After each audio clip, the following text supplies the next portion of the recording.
This is Miro Karenha, and as the year comes to an end, we've been talking to some of our friends of the planet about the successes that they've seen in their organizations. We've had a lot of bad news in 2020, but there have been really bright moments. And so today we have with us Brad Campbell, the president of the Conservation Law Foundation. And we wanted to talk to Brad about some of the important work that CLF has been doing in bringing lawsuits to help push climate action and to protect our planet. And so Brad, thank you so much for being with us today. Oh, happy to be here. And so I wanted to tee this up and ask, what have been some bright spots for CLF this year and things that you feel good and hopeful about? Surprisingly, given the pandemic and all of the distractions of this year, we've made a lot of progress on a number of fronts this year. We have a new climate law in Vermont that has enforceable declining carbon caps. So we now have half of New England under that type of climate law. We've been able to establish drinking water standards for 5 or more PFAS, the so-called forever chemicals that are showing up in drinking water throughout the country, which EPA has never regulated. We've been able to establish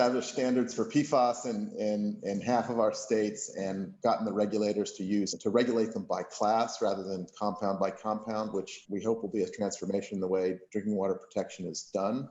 And most recently, we got to discovery in our case against Shell for climate deceit. It's a really big feat. And for our readers of the email today, you'll see a bit of a write-up about this, but this is incredibly important in helping to hold oil companies accountable for the damage they've done and really helps highlight the importance of CLF's work. And ties it to actions that may be a little bit more actionable in court, which is great. So hats off to you guys, Brad, for coming up with a really good legal theory to hold these companies to account.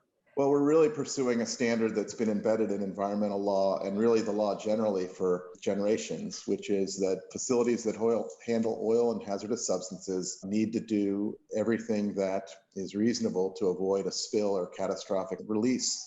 And that includes looking at climate risk. And in these cases, and we have cases pending against ExxonMobil as well as Shell in Rhode Island, these are low-lying facilities that are in harm's way for climate. They're in the heart of low-income and minority communities that are being put at risk. And yet, despite knowing about climate risk, despite having scientists who did very good science about climate risk, literally since the Nixon administration, nothing has been done at these facilities to safeguard the communities from potential catastrophe in the event of severe weather. Well, it's a great set of lawsuits, and we wish you good luck with that as we go forward into 2021, which is a good way to turn to our next question, which is how are you thinking about 2021? What are you looking forward to? Well, I'm looking forward to having a certain segment of our work taken off our plate, which is the nonstop Trump rollbacks that have to be opposed at every level in the press, in court, and so forth. And we have great optimism that the Biden administration will roll back the rollbacks and find ways to do it in short order so that we can really get to where we need to be going, which is moving the ball forward, not just getting back to where we were in 2016, but really making up for the time we've lost over the past